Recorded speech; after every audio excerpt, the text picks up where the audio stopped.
Assalamu alaikum and peace. You're watching Muslim Network TV, and this is Imam Malik Mujahid. Muslim Network TV is always there on Galaxy 19 satellite, where you're watching us, or Amazon Fire TV, Roku, as well as on our own website, muslimnetwork.tv. Of course, we are on our YouTube channel and Facebook as well. While the world is lost in the pandemic and struggle for racial justice and criminal justice reform is on in America, somebody is doing what they always do: take over the Palestinian land, and that's Israelis. Palestine continue to disappear. There were Israelis' policy allowing illegal Jewish settlement on Palestinian lands. They built a massive network of highways, walls, and checkpoints, isolating Palestinians from each other and from their own farmland. Then there were construction restrictions for Palestinians who cannot build their own homes or on their own properties. Hardly anybody will be given any permission to do that. So no one should be surprised about the forthcoming annexation. It is a logical conclusion, in a way, of ongoing project of Zionism, whose goal seems to be keep eating up the Palestinian land. Israeli Prime Minister Benjamin Netanyahu says the move is stemming from the US President Trump's peace plan, will write, and I quote, "glorious chapter in the history of Zionism," unquote. Who are the proud Zionists in America who could stand up and say this is not a glorious chapter? Taking over the land of your neighbors. Nowhere in Torah, nowhere in New Testament, anywhere, go deep in your heart. Think of those Nazis who took away everything what Jewish people had. And find the call in your heart to stand up and oppose Israel grabbing the land of its neighbor. You don't hear much about it in American media, but there are people. There are some very good Jewish friends. There are many Christians who are speaking up. You may not hear them, but here's the opportunity. One of those people who speak up is Professor Reverend Donald Wagner. Welcome, Don, to Muslim Network TV. Thank you. It's a great honor, and thank you for that wonderful summary of where we are. You're right on target. Professor Donald Wagner is an ordained Presbyterian clergyman who has worked with many others to pass boycott Israeli product by the Presbyterian national denomination. He has published 5 books on the various aspects of Palestinian struggle for freedom.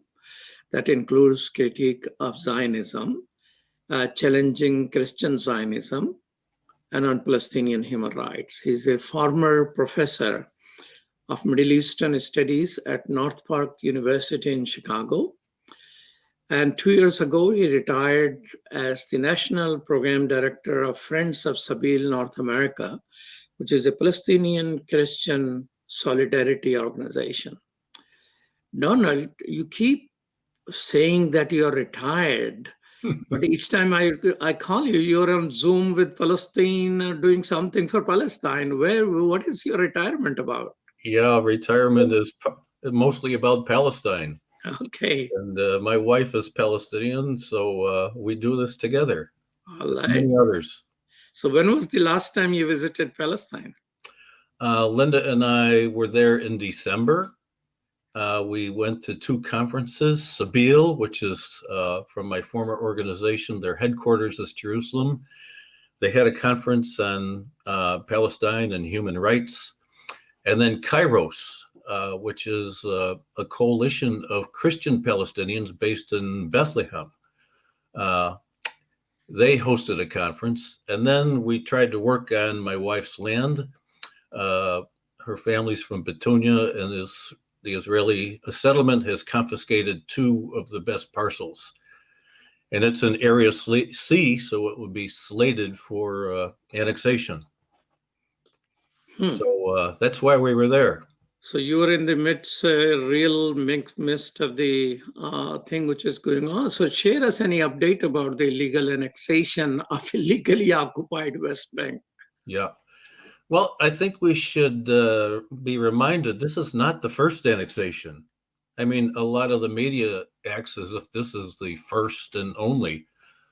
Basically what Israel did when they forced Palestinians out in the Nakba in 48, 49, then they took a significant percent of historic Palestine and expanded the Zionist state. They, in 67, after the war of 67, they destroyed a whole sector of Jerusalem, the Mughrabi quarter, demolished it and annexed it. And then they annexed greater Jerusalem all the way up just south of Ramallah and down to Bethlehem. And the annexations have continued. And this is the Zionist strategy, as you so aptly put it. It's to take Palestine, not inch by inch now, it's mile by mile, dunam by dunam, and to destroy any future Palestinian state. Netanyahu and Likud have said repeatedly, not always in the US, but that there will never be a Palestinian state. They're the ones that are not going to negotiate. And now they are saying this is the end of the Palestine issue. So it really is settler colonialism taking all of Palestine and ghettoizing the Palestinians into little Bantustans. So we already have one state, it's a Zionist state, and it's an apartheid state. So it's a dangerous situation. And if this annexation goes through, it's going to be a serious problem to undo it. Because the earlier annexation, which accounted for 5 of those, there was nothing which was done to undo that. No, that's right. And if they have a person in the White House like the corrupt Trump administration and Christian Zionists like Mike Pompeo and Mike Pence, they are supporting this and claiming, this is the will of God because God gave all the land to the Jews. But that's a heretical, distorted reading of the Bible that we are fighting to try to educate people on. But it's used politically now. And when the embassy, U.S. moved the embassy, that was under pressure from Christian Zionists in the United States, organized politically, working with the pro-Israel lobby. They were pushing it more than the Jewish pro-Israel lobby last fall. Well, I was thinking of getting into, Christian Zionism, but you brought that topic up already here. The first time I saw you was I think, in Islamic college about 30, 35 years ago. And you were at that time talking about Christian Zionism. Could you describe for our audience what is Christian Zionism? And what is the size and the power of these groups? The simplest definition is Christians that support Zionism. And much of it comes out of a reading of a misreading of the Bible that came from England, really, in the 19th century. But it basically looks at certain biblical texts and puts a future fulfillment around them. So that from the book of Daniel, the book of Revelation, or others, it says there will be a future fulfillment at the end of days when all of Well, that Jesus will return when the Jews return to Palestine. Then Jesus will set up his millennial kingdom, defeat the Antichrist, and Jews will have a choice of either converting to Jesus or face eternal damnation. So it is very anti-Semitic in a way because it does not really respect Judaism. But this end time drive is a wing of Christian Zionism that's very much at play. And Mike Pence and Mike Pompeo go along with it. We don't know what Trump believes, but he plays with this politically. And the Israelis play with it politically because it's convenient. It gives them political sport. There are more Christian Zionists now organized politically in the United States than there are American Jews. Some say the ratio is 10-1. Wow. And So 10 Christian Zionists and one Jewish Zionist? yeah. And they're organized under a group called Christians United for Israel. And if listeners want to tune in, they're having their convention virtually in Washington, D.C., centered in Washington this weekend. And you'll have Mike Pompeo and Mike Pence speaking with the Reverend John Hagee, providing biblical justification for this movement. Then they'll be lobbying Congress on Monday, descending on Congress, pushing them to support the annexation. So our group, Friends of Sabeel North America, is countering this. I'm sorry, they will be lobbying Tuesday. We will be lobbying virtually on Monday. So we would love a significant thousands of Muslims in America to join us on Monday in this. Just So Google these Friends of Sabeel North America. how does the virtual lobbying work? Well, we're doing it in a couple of ways.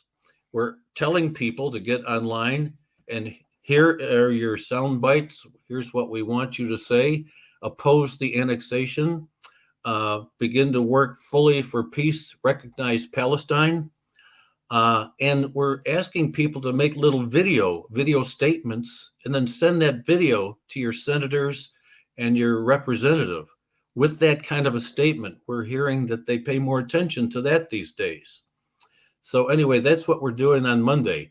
So you can just Google Friends of Sabeel North America and you'll find all of this online. So Christian Zionists are gathering virtually and lobbying on Monday. And No, I'm sorry, they're lobbying Tuesday. Okay. Our anti-Christian Zionism movement is lobbying on Monday. Okay. To preempt them. All right. So, and do you know what is the website of it? Yeah, just www.fosna, FOSNA.org, and I'll send it to you. Oh, okay. Yeah. All right. So that was supposed to be my question also, that if annexation, this latest chapter of annexation, which probably is more significant than the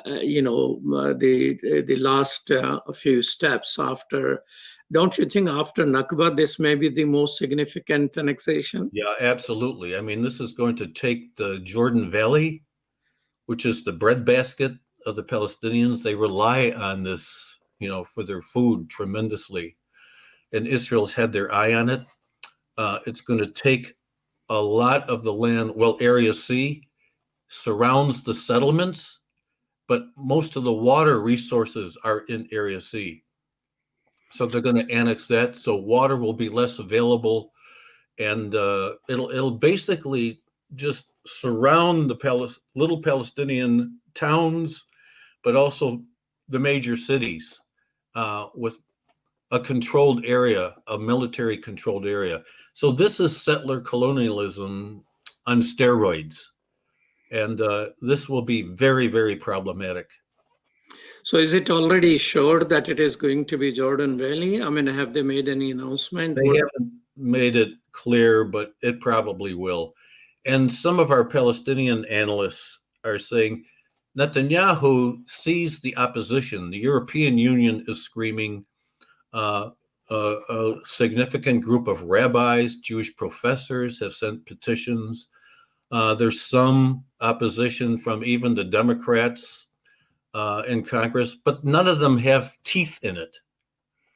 Even the European Union making strong opposition, but not going to sanctions. Until there's sanctions on Israel where they pay an economic cost, it's not going to do anything. So they're saying with this opposition, Netanyahu may do it in stages and slow it down a bit. But the Jordan Valley, he's often talked about, is high priority. And then go to the Area C, that borders Israel, and take the water resources totally under Israeli control. They already are in some ways. And that should be said, that you already have de facto annexation. What Israel has been doing. Let's talk about it after we take this short break, because occupation is already there. The government is paralyzed. Yeah. So we have de facto annexation. This will just make it more legal. Yes. You're watching Muslim Network TV. This is Imam Malik Mujahid, and I'm talking with Reverend Don Wagner, and we'll be right back after these messages.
Assalamu alaikum everyone, it's your brother Zain Bika from South Africa.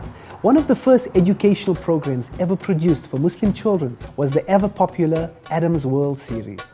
The colorful and comical Muslim puppets stole the heart of a generation. Sound Vision will be releasing brand new episodes of Adam's World with the launch of a Adam's World app. Subscribers will enjoy new Adam's World episodes as they are released, as well as all the classic episodes of Adam's World. So visit adamsworldapp.com now to learn more, subscribe, and enjoy new adventures of Adam and his friends. And let's keep helping tomorrow's Muslims today. Assalamu alaikum.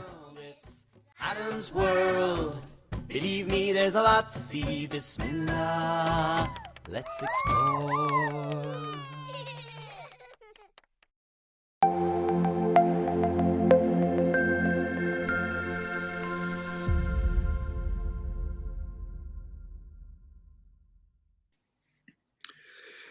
Welcome back to Muslim Network TV. You're watching us on satellite Galaxy 19, as well as on muslimnetwork.tv, Amazon Fire TV, and Roku. And this is Imam Mujahid. I'm talking with Professor Don Wagner. Before the break, we were talking about annexation. This is going to be more significant a step. But we're talking about occupied land to begin with. Exactly. What authority Palestinians have there? Really, the most of the West Bank is gone, except for some of the population centers and the Jordan Valley. So we call it de facto annexation has happened, and it's been a slow process. And during the Oslo Accord, with U.S. help, Israel continued to eat up the land. You've heard the analogy that the Israelis and the Palestinians sit down to a beautiful pizza, and then they tie the hands of the Palestinian negotiator behind his back while the Israelis eat the pizza. And now we only have a small fraction, maybe 20% left and they've got it so that Ramallah will be surrounded by settlements. Nablus, Bethlehem already is. They'll be walled in. So the Palestinians will be isolated in these what they call Bantustans, the little independent areas. And Israel will control all the borders, the majority of the land. They control the air, the land, and all the resources. So that's the future of the Palestinians in these Bantustans, in enslavement in a way, with total Zionist control over the land and everything. So at this moment, the Palestinian authority, which is called, PA. what authority this authority has? Well, the PA was created as a result of Oslo, and I think it was by design by the US and by Israel to split the PA off from the PLO, which is the larger global movement of Palestinians in diaspora. So the PA has had to do the security work in order to get money through the Oslo Accords. And it basically has been a tool of Israel. Thankfully, the PLO broke from this a few weeks ago and said, we have no longer any reason to keep this agreement. We break from all the Oslo agreements. We've gotten nothing out of them. And now the PA is free. And the two things to remember, that there are about 138 or 139 countries in the world that recognize a Palestinian state. But they haven't declared it a Palestinian state, have they? They have. They support it as a state. But the Palestinians now, Israel knows what's happened, so they've taken the land and controlled the people. But that gives some leverage, and part of the leverage is that means international law now applies. And the PLO will be able to file cases, and we have a case before the International Criminal Court with Israel.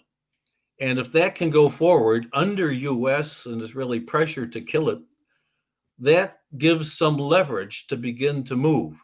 So that sanctions against the ICC prosecutor because of that. I think. They're making all kinds of threats, and the US is working with Israel on that. But that gives some leverage now.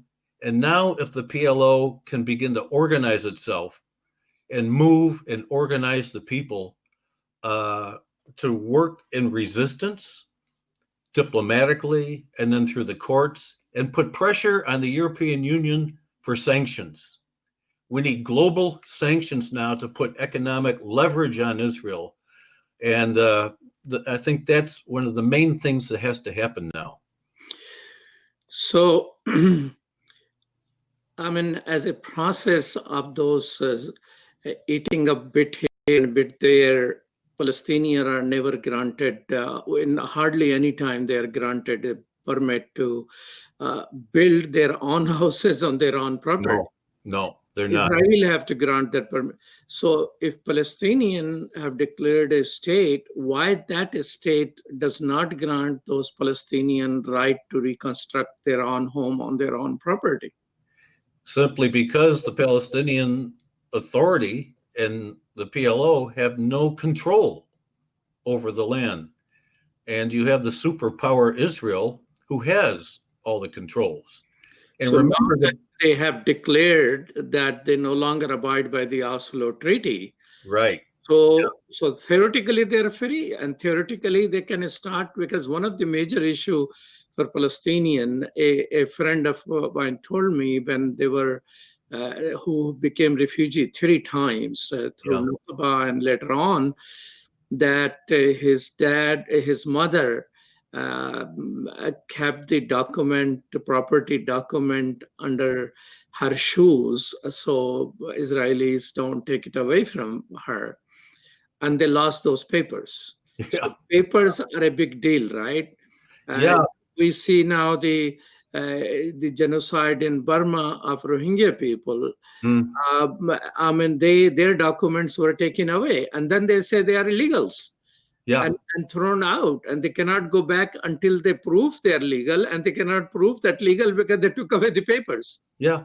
So Let me why give not you the case of my Palestinian wife. Authority take a proactive step and issue papers of property on which they are on and the property which was taken away by settlers? Yeah, I use my wife as an example. Her father gave her 6 parcels of land passed down to the family. The other, her sister and brother, did not really want to do anything with it, so she got their authority. So she's the primary owner of the property. 2 years ago, we went to check on the properties just outside Ramallah in Bitunia, and we wanted to see it. So we were told, sorry, an Israeli settler company has taken it. She has the paper. She said, what? I have the papers right here. They said, the military said, sorry, you are in a military area. The settlement has control of the papers. You're going to have to fight this in court. So she will have to fight it in the Israeli courts, and Palestinians always lose. Even though they have the papers, they can have a case, but the settler rights are upheld. So that's the situation. Is the part of the Palestinian Israeli law that settlers' right has precedent over Palestinian rights? It's not in the law, but that's the way it works. And now with this new law, that makes basically Palestinians third-class citizens, kind of the birther law, is going to be even more difficult. So the courts are going to favor settlers every time. She's one of hundreds of thousands of Palestinians who have papers, who have documents, but you cannot win it in the Israeli courts. Well, and International Criminal Court does not have any implementation authority, I guess. I mean, well, it may. If some of these cases get to the criminal court, and they will, and I don't know exactly what cases they have, but I think they're prosecuting possibly Netanyahu and some of the generals for war crimes, that is going to have leverage. And that means that if they went to any European country, they could be arrested if they're convicted as criminals. Yes, as an individual. Yeah. And then if sanctions can begin to rise and the world begins to see the criminality of Israel proven by the criminal court, I think we will get some leverage and some movement. But that's down the road. So what options do Palestinians have? Well, I mean, I'll take some of our Palestinian Christian friends who say, I see most of our families leaving Bethlehem and going to Chile, Australia, whatever. Many of our people are leaving. But a hardcore are going to stay. And there's resistance. There's significant nonviolent resistance. We don't see it right now. But the Palestinian Authority, prior to a month, was suppressing some of that. Now they're not going to. So, and also there's movement now among Palestinian intellectuals and some of the political people to develop a more proactive strategy. And I think as they get the PLO back up and running globally, so that you have representatives in every European country and organizing, we're going to see a more proactive Palestinian movement. And they'll have to articulate a vision of where to go. I mean, I can't say if I'm one state or two state so on position. This is up to the Palestinians to decide. So we need to take our cues from them. But right now, I think this is a very fluid time where Palestinian leaders are formulating their strategy and their future. And I think we're going to be in a new day to raise global furor against Israel and vote people out of office who don't come on board and support justice for the Palestinians in a Palestinian state. Well, the history of the United States politics is a competition between Democrats and Republicans who can beat the other in support of Israel. So what hope do you have from the electoral system? Well, we're getting more progressives elected. We saw Engel defeated yesterday in the primary in New York.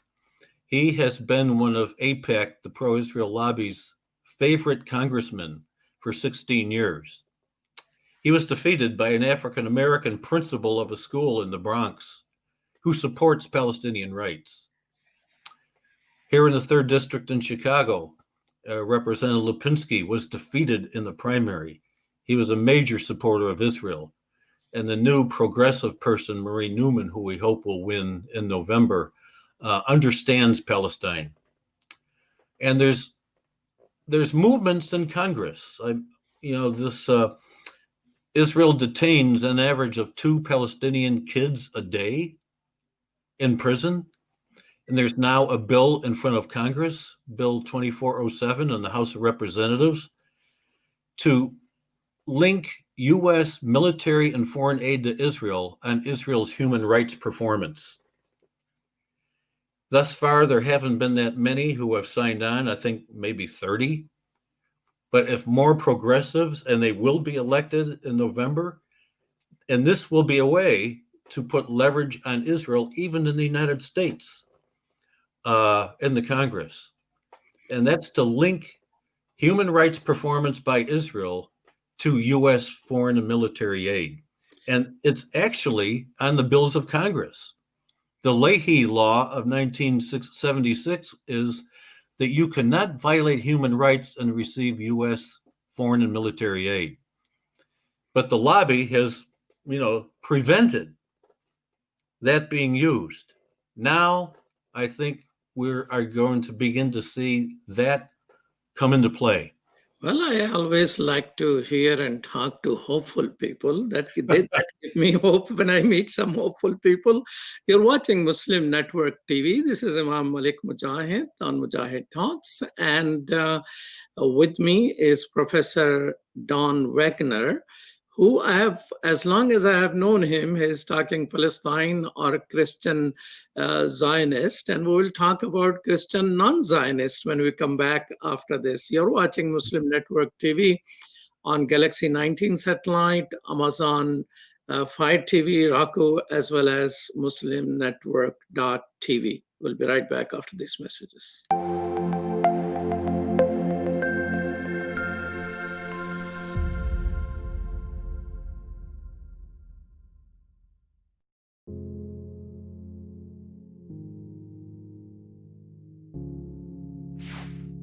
We are Justice for All. Headquartered in the heart of downtown Chicago, Justice for All is a global humanitarian initiative dedicated to raising awareness for human rights concerns impacting vulnerable minority groups. We promote policies that protect religious freedom, address the root causes of mass displacement, and recognize the plight of refugees and forced migrants. Our diverse team of staff and volunteers, led by Imam Malik Mujahid, work tirelessly to help Justice for All achieve their goals. Past campaigns covered a wide range of humanitarian concerns. Through Bosnia Task Force, imams and leaders of Chicago's Muslim community worked to ensure Bosnia became a top national issue. This led to life-saving American policies in Bosnia. A key accomplishment was helping to get rape declared a war crime. Initiatives also included Kosovo Task Force, Central African Republic Task Force, and Flint Coalition, which brought awareness to the water crisis affecting the people of Flint, Michigan. Highlights of our work include supporting Black Lives Matter,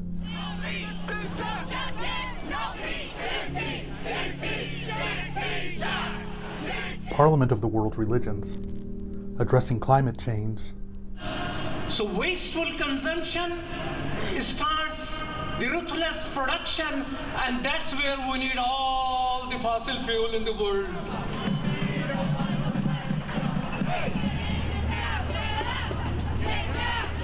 And prominent media exposure. This is Imam Malik Mujahid, President of Justice for All. And I'm the Director of Outreach for Justice for All. And that's why we need to go back to what worked. Today we're demanding an apology from the CEO of Costco. The Chinese crackdown on Uyghurs and other Turkic people has only gotten worse. Current programs such as Burma Task Force advocate for the rights of Rohingya refugees in Bangladesh, internally displaced populations, and all those denied freedom of movement and at risk of starvation. Through this, we mobilized thousands of calls to elected representatives. This paved the way for the U.S. to increase funding for Rohingya refugees from $30 million to over $600 million. 2 of our documentaries were featured on international news outlets. The Rohingya People, a slow-burning genocide, on BBC World News, and Rohingya Refugees Tell of Massacre was featured on CNN. We've organized rallies, UN mission visits, expanded presentations on campuses, promoted research and report writing, outreach to think tanks, media, and other influencers. Faith Coalition educates about the Rohingya genocide and crimes against humanity faced by ethnic groups in Burma. We've traveled to refugee camps, convened a meeting of Karen, Kachin, and Rohingya leaders, both to encourage cooperation and to guide them in congressional outreach. We organized Rohingya Advocacy Day. This led to over 100 participants visiting the offices of 60 U.S. senators and congressional representatives. Free Kashmir advocates for the people of Kashmir. Long-term goals include the call for self-determination, the end of the Indian military's occupation of the territory, and raising awareness of Kashmiri issues among the American people. After the August 5th reinvasion of Kashmir, we organized national protests in front of various Indian government buildings, partnered with Stand with Kashmir, and launched a petition condemning the Gates Foundation's decision to present Prime Minister Modi a humanitarian award. Save Uyghur informs Muslims and neighbors of other faiths about the ongoing cultural genocide of Uyghur Muslims and mobilizes public support. Our projects include boycotting Chinese products with our Fast from China campaign, pushing Bill S-178 in the Senate, and organizing a nationwide protest of Costco.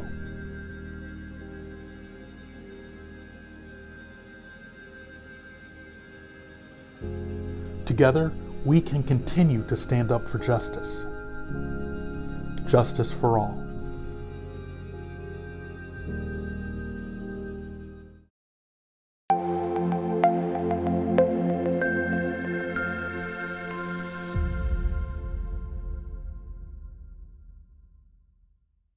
Welcome back to Muslim Network TV. This is Imam Malik Mujahid, and I'm talking with Reverend Don Wagner, who is a ordained Presbyterian minister who among other people, led a campaign to pressure Israel through congregations. So Presbyterian are a mainline church, and I heard they are facing challenges and scaling down in terms of their staff and all that. I hear the same thing when the National Council of Churches, its president, was visiting me in my office, and he was talking more or less the same thing about the challenges mainline churches are facing. And his recipe, he told me, was, I tell people, if you're worried about it, get into your bedroom. And for a minute, I didn't figure out what he was saying. But I woke up to what he was alluding to. But you're saying there are 10 Christian Zionists for one Jewish Zionist. Tell me first, what is happening to Christians in Palestine and why it is happening?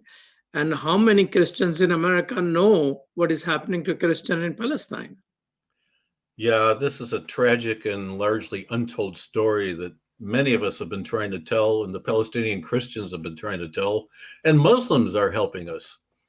Well, first of all, I think there's been such a dramatic decline since Israel became a state. And just to use Bethlehem, in 1948, Bethlehem was 86% Christian. 86%. 86% Christian in 48. Do you know what it is today? 13%. Oh, no. And more Bethlehem Christians live in Chile and many in the US. They've just left. And, you know, a survey was done by Bethlehem University. Why did you, I mean, for those people who do not know, Bethlehem is like a Kaaba or Medina for Muslim. That's what Bethlehem is for Jewish. Oh, yeah. Well, Bethlehem is where the Church of the Nativity is, where Jesus was born. And it always was a strong Christian center. Beit Zahor, which is just down the hill, Shepherd's Field, is still maybe Muslim remaining a large majority in Palestine. Bethlehem was 86% Christian. Right. And what has happened, you can stand on the hill in Beit Jala and look out, and you will look over many villages that were destroyed and now have become settlements. And most of those villages were Muslim. Those people had to flee, and they came into Bethlehem because that's where the jobs were. And the Christian, and it's not because there was tension between the Christians and the Muslims, but that's just simply where people fled. And it's still happening. There's a Muslim village just up the hill from Bethlehem, Awalija. They have been displaced 3 times by the Zionists, and they just lost their village again. So those people will probably move into Bethlehem Center. Yeah, that's the large city, probably. That's it's the largest city, so it's drawn people with jobs and everything. And it's not because there's tensions with the Muslims. A survey was done by a Palestinian university. It wasn't Bethlehem University. It was, I'll tell you, Dar al-Kalima. And the survey had allowed people to take 5 options on why Christians have left. And they surveyed about 1,500 people, half Muslim and half Christian. And all the reasons, 4 of the 5 reasons, had to do with the occupation, the loss of land, loss of job, loss of a future. Tension with Muslims was way down there. About 2% listed that, and maybe they had some personal conflict with the family. And now you had the Trump administration saying this is a religious conflict between Christians and Muslims. It's a political problem that has to be solved politically. So most of the mainline churches are saying this is a political problem and we are working politically to resolve it. But Trump and the Christian Zionists are saying it's a religious problem with the Muslims. So we have to overcome that.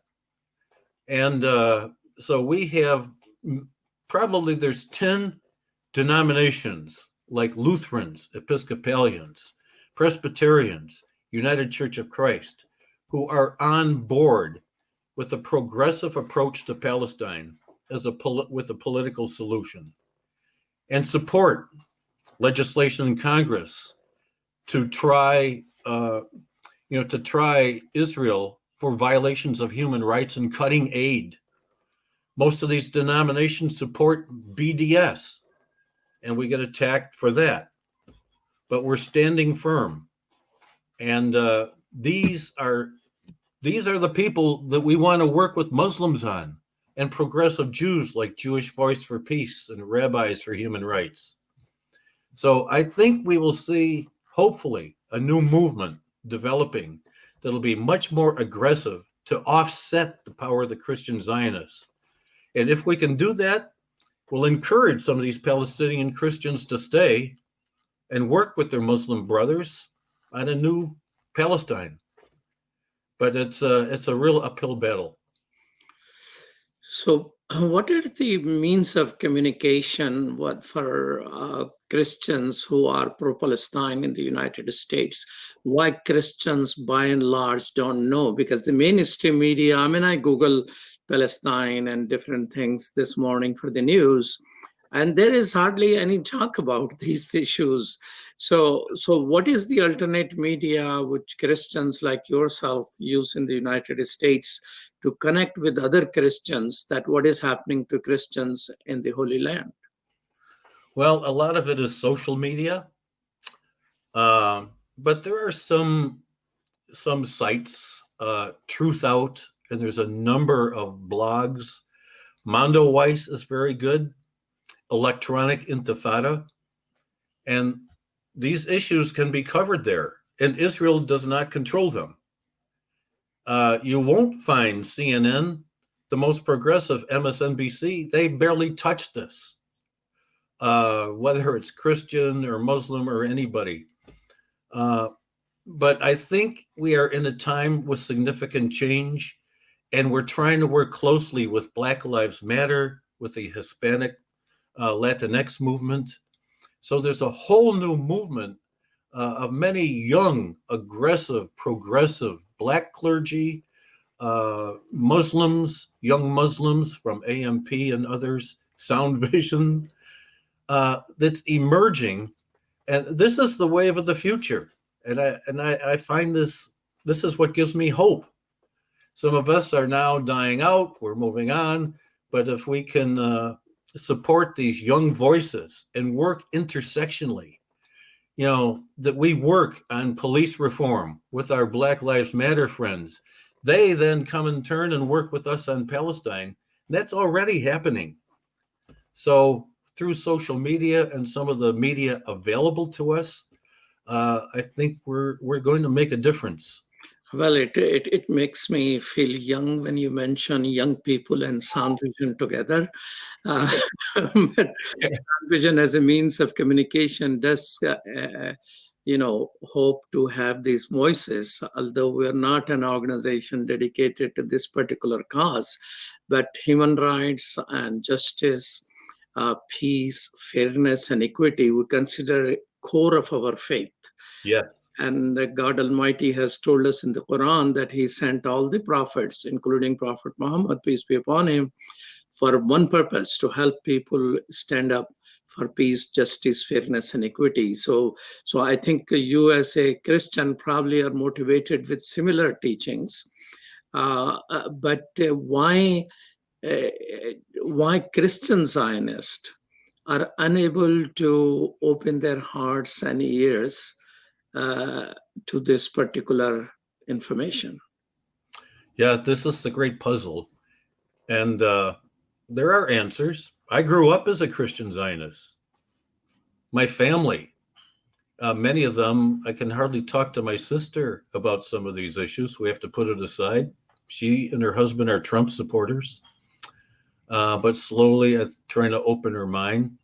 But my father changed toward the end of his life. And he began to take on total understanding of the Palestine problem, and he shifted in his position on war and so on. So a lot of more because of his re-understanding of his own theology, or it was more the plight of the human being which moved him? It was a combination of understanding his faith, his reading of the Bible differently, and of political events. It was a combination of all these things. And I've seen change, but it's very difficult. I'll be on a Zoom call in 1 hour with a group that I helped organize called ChristianZionism.org. You all can Google ChristianZionism.org. These are evangelical Christians who oppose what Israel is doing and oppose this end-time reading of the Bible and pro-Israel reading of the Bible. and you can scroll through interpretations of the Bible that challenge the Christian Zionism perspective, written by evangelicals for evangelicals. See, the evangelical movement is an umbrella, and the fundamentalists have captured the politics and the media of evangelicals. And the media is wrong because it calls evangelicals all Christian Zionists. They're not. There's a progressive wing of maybe 20%, and that's what this website is addressing. So go to christianzionism.org and you'll see. As you know, Muslims also are told that Jesus will come, and Muslims are also waiting for Jesus. I hope nobody distort theology there that they become Muslim Zionist. No, I think we'll be okay on that end. Other form. But we need your help as Muslims, in this battle. And there are a lot of churches that can be open to debate and work together in thinking through these problems around Palestine, but also combating Islamophobia and the social issues of our time, like racism. Don, that's good. I mean, you know that I chair Parliament of the World Religions. Yes. Try to bring even, I believe so much in dialogue that I have brought actually those people who oppose my perspective, conservatives and liberals, and together on that platform. So to have fair conversation, because sometimes progressive and liberals, as well as conservative, they're all happy in their own shell and their own well.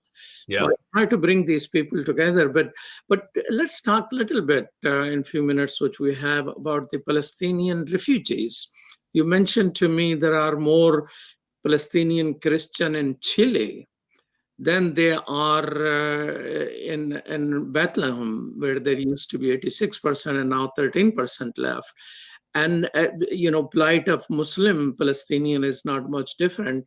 What is happening to Palestinian refugees? I mean, they still probably constitute the largest refugee bloc in the world. Yeah. I mean, I think the estimate is there's about 11 to 12 million Palestinians in the world. 60% are in diaspora. Many are doing very well, but then you have these massive refugee populations in Lebanon, what is left of Syria, huge Palestinian populations in refugee camps in Jordan, but also you have a fairly wealthy Palestinian class in Jordan, and then in the West Bank. So that's why I think the PLO will be important to reconstitute itself. So these folks, the refugees in Lebanon, maybe 400,000, are probably in the worst situation. Many of them are banned from the jobs in Lebanon. They can only do the menial jobs. They don't have travel rights. They're in a very delicate and difficult position. And Lebanon is in crisis right now economically. So these folks need representatives, they need more support, and they don't have a voice. So I think getting the PLO organized will be a real key for representation. But if the PLO can reorganize and become a global voice for Palestinians, and you have Palestinians with money all over the world who could have representation, I think this will be an important step in the future. But the big concern are these refugees in the refugee camps around Palestine, Jordan, Lebanon, Syria, what's left of them.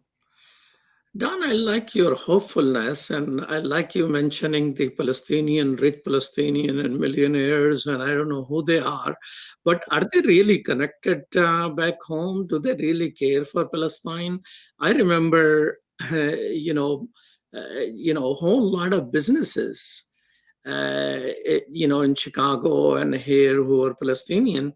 I don't see them anywhere involved in activism for Palestine. Do you see them? Not many.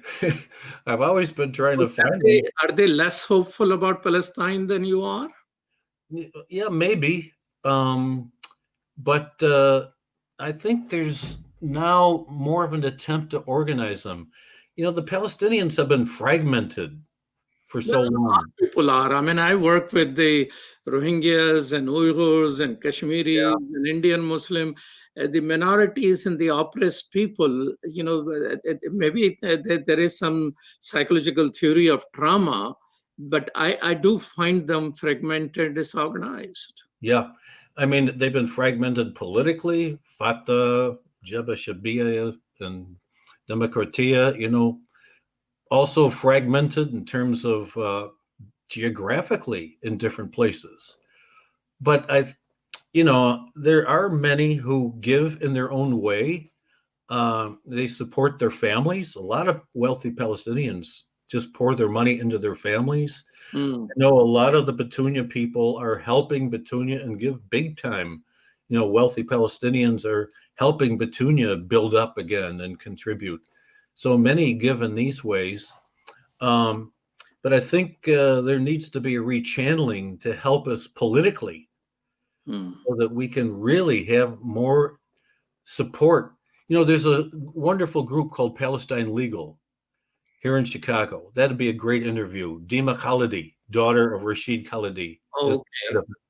They are defending all these students who are taking a stand for BDS, then getting threatened or whatever.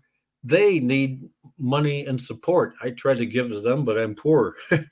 But organizations like that could really be maximized, increase their staff. And there's many, that's just one example.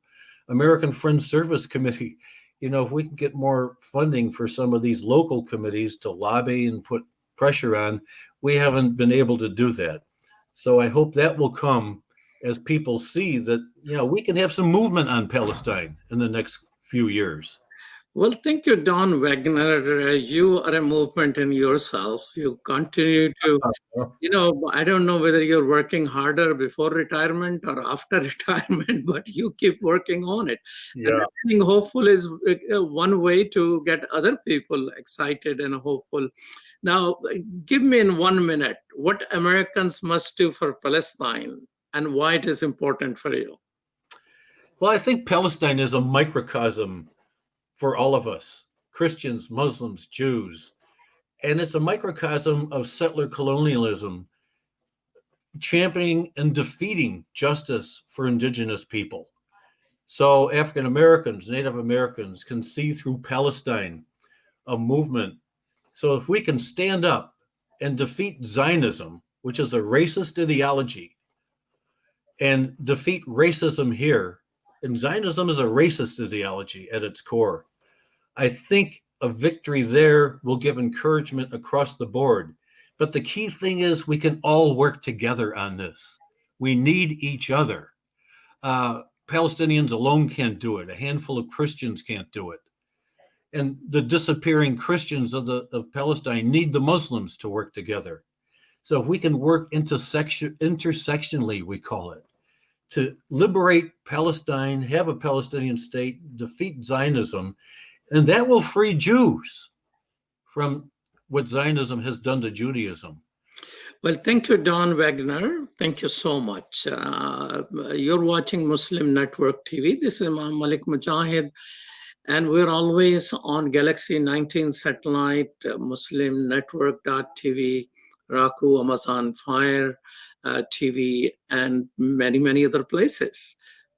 And we look forward to you telling your friends that finally there is a Muslim American television and it is all over the world.